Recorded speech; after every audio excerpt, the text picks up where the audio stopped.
I am so glad to see you here today. My name is Holly. I am the Evidence-Based Program Coordinator here at the Arlington Mansfield Area YMCA, and I am joining Tammy. We would like to share a little bit with you today about a topic, social isolation.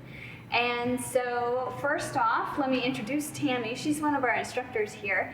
Tammy, thank you for being here. Oh, I'm glad I'm here. So, how long have you been with the Arlington Y? 7 years with the Arlington Y as Okay. a fitness instructor and personal trainer. Okay, and I know that a lot of our trainers are on furlough. Yeah. You got to come back because you do so many different things, and you've been in the fitness industry for how many years? 20. 20 years. Yeah, it's I hard love to it. believe. I love it. Yeah, that's fantastic. So you do so many different things. What are the different classes that you teach? Well, I do strength training through body pump. We got some cycling and cardio, the stretch and yogas, and I can get Pilates in. I can do about every class but Zumba and water. Okay. Doesn't mean I like everything, but like martial arts is not my favorite. Okay. All right, that's awesome. So, but what that translates to is that you're back, you're teaching classes, Yes, and love we it. love having you in there. And I have so much respect for what you bring to the table here. Oh, thank you. So I'm excited to talk about this. We're gonna just touch on the reality that, we've been doing all of this social distancing. Right? And so the distancing has had a purpose. We've done this because we want to prevent the spreading of germs, right? So, but in that, some other things have happened. And so we risk, what is it that we're risking every time we do that social distancing? Well, as we get isolated, then we can have health issues. Absolutely. And so I've got notes here. I'm going to read them because otherwise I'll be on a bunny trail.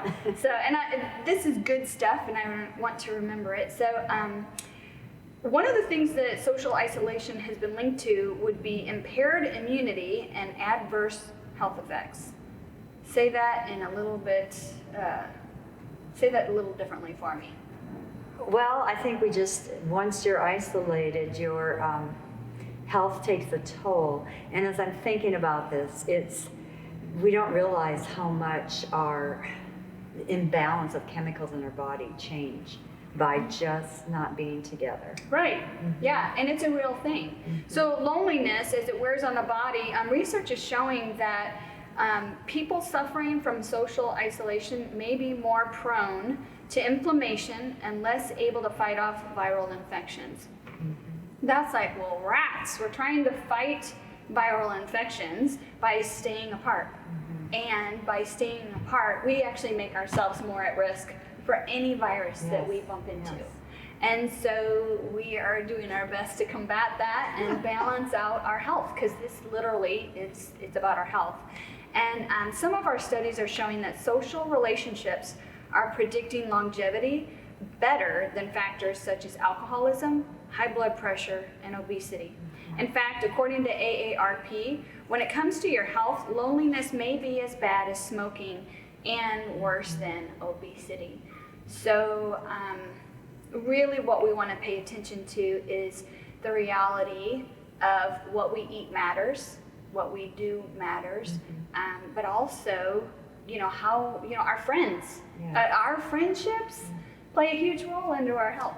Okay, so on an average, people with strong social ties live more than 4 years longer than others. So, wow, 4 years is a long time, all because we have good friends. I love that. And I'm sitting here thinking of Barbara Streisand's song, People Needing People. That's fantastic.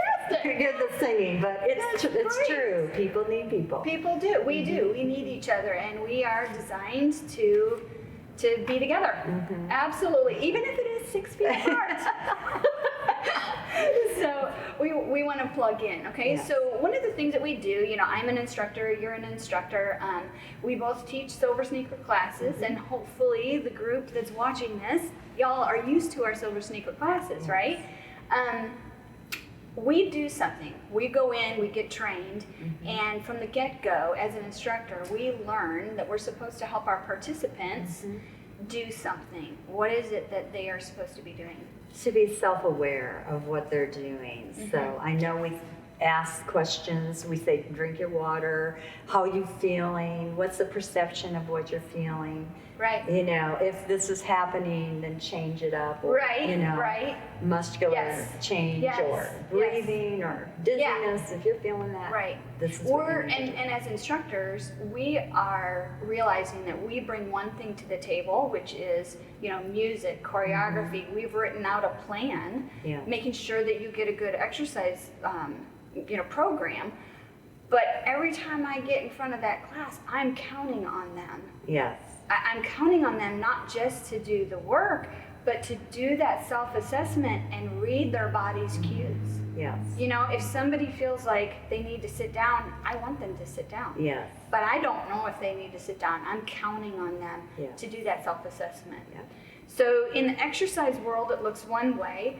And now that we're talking about, you know, loneliness and social isolation, we need a tool, which is an assessment tool. Thankfully, I did not have to write one, but we have one, okay? So we're gonna go through this self-assessment, and what we want you to do is get your pen and paper out and kind of give yourself, you know, some answers to these questions. And I'm not gonna say if the answer is right, wrong, or indifferent. It's just you need to know what your answers are for you and for your own benefit, and then, you know, figure out how you wanna handle that. Okay, so first question would be, do you participate in social activities or organized groups at least once a week? And here's the good news. According to this, it says, you know, either virtually or in person. Okay, so virtually matters. It can help us, right? So, I mean, like, how do we plug in virtually? Well, through the Zooms and Right, what we're the doing things here through yeah. Zoom, and we're going to have more and more Zoom. Facebook. Are Yeah. you on the Arlington Mansfield area YMCA Facebook? Yes. Yes. So if you're not already plugged into that, we want you to plug in. And then, of course, we're wanting to connect with one another. According to this, a minimum of at least once a week. Is that enough for you? No, not for me. I have to see people. I have to be, Right. you know, connecting, and Yeah. it's just part of who I am. You know. Yeah, most of us Some people are instructors. more isolated and introverted. I always thought I was an introvert, but I'm not. Okay, that's funny. I always thought I was an extrovert, but I'm not. That's too funny. It takes us a while. Yes. It takes us a while to figure ourselves Changes out. your life. Right. Yes. Yeah. Yeah. So, you know, each person has their own balance of what they Yeah. need. Yeah. So, you know, whether it's once a week at the very minimum or once a day, there's something that we can do to connect with other people. Yes. Even in the middle of this world crisis that Yes. we've got going on, there are things that we can do. But step number one is just to recognize, do I even see people once a week Right. or not? Right. So what's our next question that we So have? as we go on, the next assessment question is, do you see or talk to a family member or a friend at least once a week? So this is somebody closer to you and that you're really connecting with. And I include that as an accountability partner, maybe just at least one or two people that you really continue That's good. conversing with, and so they know where you're at, know what's Yeah. been going on, because that's important. And to consider the feelings that you have, not to just negate them, but to tell them, this is a trusted person, I can tell you anything. So they can help lift you up and know exactly what your Right. needs are. And you had something about a feeling wheel. Yeah, so, you know, we were, you know, as we talk about the family member or the close friend, you know, hopefully we've figured out how to connect with safe people. And as we do that, if we're going to open up more, you had mentioned, you know, being able to just share your feelings. Yeah. And so a lot of us, myself included, we tend to just think of the basic emotions, right? So I know I'm happy, I know I'm sad, I know I'm angry, right? But there's actually so much more. And I found this tool, and it was actually within this time frame that I found out if you Google, just go on to Google and type in feelings wheel. Yeah, the feelings wheel. And what's really neat is you can pull that up online, or you can have, a family member do that for you. And you can print that out, and it's really neat to be able to look at that chart, and it's beautiful. It's all color coded and everything. But it's nice to be able to look at it and say, well, I'm not just sad. Actually, what I'm feeling is blah, blah, blah. And maybe there are 4 or 5 different emotions. And if I can identify those emotions, I can actually tell you, hey, I'm feeling this, this, and this. Yeah. And then you can respond with, well, this is what you need to do. this is what you do. Go do 5 You burpees. pinpoint it, and then you act on it. And sometimes it's just hearing Yeah. it. And absolutely. Sometimes just being able to pinpoint what it is helps us to process it and deal with it. Yeah. But it is important in this time to be able to identify it and then be able to talk about it. Yeah, because we're going through a lot more different feelings. And I just had a friend say, I'm depressed. Never have heard her say that. She said, I'm really depressed. And so I was glad she said that. And, that there are different things that we're feeling. Yeah, we are. Yeah. It's a challenge. Everybody's facing just really new, unique challenges. Yes. We've never experienced this kind of event. Yeah. And that would be the most common thing that I hear, and it amazes me to hear it out of my friends that are seniors. Yes. When they say, I've never seen anything like this before. Right. Because I'm counting on them to have experience more than me. Yeah. But this is longer. new for everyone. Yeah. Absolutely. So I think I'm on the next one, right? Yep. Okay. So do you provide frequent care to someone who needs help with everyday tasks like grocery shopping, preparing meals, and getting to appointments? That does something for us, right? Being able to do that. Yes. And that, it's one of those self-assessment questions, because if we are participating in those types of things, we're less isolated. Yes. Right. Well, we're not thinking about ourselves. We're not thinking. We're not going back into ourselves, but we're actually having purpose, and it's worthwhile to give to others, and it just makes us feel better. And that's really even proven. It's shown that helping others is one way to get out of depression, get out of that loneliness you're talking about. Yeah. Do something with your life. Absolutely. And that was pre-COVID. Yeah, well, right. But even more so now. Right, you might have to be a little more creative how you do it, but there are still ways to do it. There are ways, and like you had mentioned, I want to say, this is, you had mentioned phone calls, but then you mentioned something else. Well, letter writing, or just a note, or just something. Send mail. Yes, I want something other than a bill. Yeah, you don't have to look on your computer. Yes. Yeah. And then you were saying how you've had notes. Yes. You put them on your refrigerator. I was thinking it's something you can keep too, that you can hold on to. Right. I mean, some of the things that have come up would be, I called and left a message for somebody, and she said it was so good to hear your voice. Yes. Right? And when it comes to letters, it's so wonderful to see somebody's handwriting. Yeah. I love seeing that. And I've got I've got letters from our members, right, that are on my refrigerator, and I look at them and they keep me going. Yeah. I always think a letter is so much more personal than a phone call is nice and personal. There's just something about taking the time. It's almost a little extra sacrifice. Right. That you just know they really care. Yeah. Mm-hmm. And the mail is still running. Yep. So it's still money, right? Yeah. All right, what's our next question to ask? So under normal circumstances, do you ever have trouble finding transportation to get where you want to go? And we're just going to touch on this, I think, just quickly, but some people really struggle getting to places, maybe don't have a car, or it's just they can't drive, or whatever it is, that you really need to reach out. This is something you got to ask yourself, and you need to take the initiative to ask for help in this area. And we're talking about going on Facebook, even to the Y, and just saying, does anybody know a way that I can get help in this? Awesome. So yeah. Awesome. Reach out. Reach out, connect. What's amazing is that I don't have all the answers for transportation. Tammy doesn't have all the answers for transportation.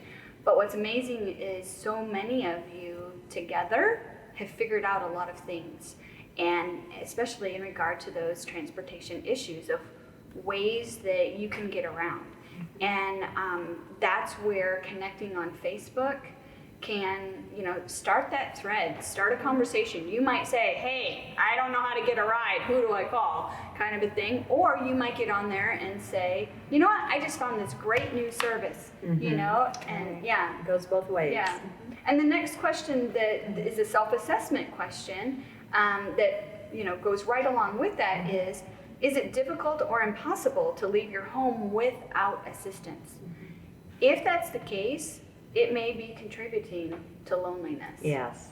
If it's hard to go and you know that you have to have assistance every single time you want to go somewhere, it would be harder to go and to make that extra phone call. But there are resources out there, and we as a community need to plug in to one another's resources. There are ways. Not to be afraid to ask. Amen. Because Amen. People are willing to be there for you. Yeah, absolutely. What's our next one? So do you avoid socializing because it's hard for you to understand conversations, especially when there's background noise? And this, I think, affects older people in general more because they're losing their hearing, or my husband has a problem with not hearing so much, but when it's noise and there's a lot of background noise, all of a sudden he can't hear the conversation, and it's real frustrating for him. So we just need to realize that hearing and speaking, it all goes together in that conversation, and when you can't hear, it is frustrating. And you just get locked into yourself, and you're saying, I don't want to even answer because I don't know what they're saying. So, I think you just kind of find a way of one-on-one conversations maybe, rather than being in a whole group, or a smaller group being in a quiet, isolated place rather than a noisy, well, we can't really be in the restaurant so much today, but places that just have, or out in the streets, you hear the noise of the cars and stuff. Right. So just a quieter place, and just really telling somebody, can you speak more clearly? Yeah, right. And not letting that stop you. Right. So, recognizing, this frustrates me. But there is something I can do. I might have to get creative. But it feeds loneliness. It feeds isolation if it's that frustrating. And that affects our health. And so each person has to find their own balance in all sorts of ways. Another question that we can ask ourselves is very simple. Do you feel isolated from others? And just asking ourselves that question, do I feel isolated? And if that answer is yes, then is it time to do something about it? And like we said, there are a variety of ways, but it does take, recognizing it and then deciding to do something about it. And it's worth it to take that risk and get out there and try. Yes, in any way that you can. If it is virtually, and that has to be the way, but we'd love you to come back to the why, but we understand. Right. Sometimes it works and sometimes it doesn't. So, and we're trying our best to respect everybody where they're at. Their decision. And their decision, so. Last one. In our last 6 months, have you ever experienced a major loss or a major change? Could be like moving or a loved one dying, especially this time. We may not even get to go to the funeral anymore. Or births and marriages, and just that losing jobs. I mean, there are a lot of major changes coming, at least with some family member. And it affects us all. So, what would you do about that? How would you? I think, one of the hardest things to experience, and I remember having to face the experience of a loved one having a major medical issue. And so I was spending a lot of time, assisting that person in the hospital, and it just felt so raw and rough that I would spend all this time in the hospital and then go, and the rest of the world was still happening, right? So you just get jolted from one world to the other, and it feels like, well, my world just stopped. Everybody else's should too, but it doesn't, right? And so COVID came along, and the world got turned on its head, and yet the rest of life keeps happening. So even though everything is topsy-turvy, people are passing away, people are being born, people are moving, people, all of these real life things keep happening. And it's so much harder right now to face that and to deal with that. And so it's really easy to just pull back and decide, you know what, forget it, this is just too hard, I'm going to go hide, right? I'm just staying in my house, right? I'm not going to connect. Can't even go to the funeral, kind of a thing. And yet, that in and of itself, that decision to pull back and not plug in with somebody, it doesn't have to be with 100 people, but continuing to connect and be able to talk through that. And I feel ripped off, I feel this or that. We're talking about just people that we can connect with and so forth, but sometimes this gets to be a real major problem. We might have to look to professional help. Oh, for sure. Counseling, a pastor, psychologist, whatever it's going to take, because you have to realize that this is going to be a very mental issue. Mental health definitely. Issue. So, and to have those resources, like the professionals have all those resources, which is amazing. And on top of it, if somebody's at the point of wanting counseling, the really cool thing is right now it can be virtual. You don't have to go in. It's fantastic. And then you get that either a phone call or a Zoom kind of help. So whether it's a friend or a pastor or a counselor by trade, connecting makes life better and it makes it tolerable during seasons of lots and lots of stress. So awesome. Well, I appreciate you being here and joining our conversation. I hope that you'll use those tools of assessment, kind of figure out where you're at and plug in with one another, and call somebody at the Y, send us an email, or get online to the Facebook group and connect. Okay, we don't want you isolated. We don't want ourselves isolated, obviously. But we care about you, and we want you to connect with us again. Even though it's a little bit bigger challenge, I think we can do it. So thank you. See you next time.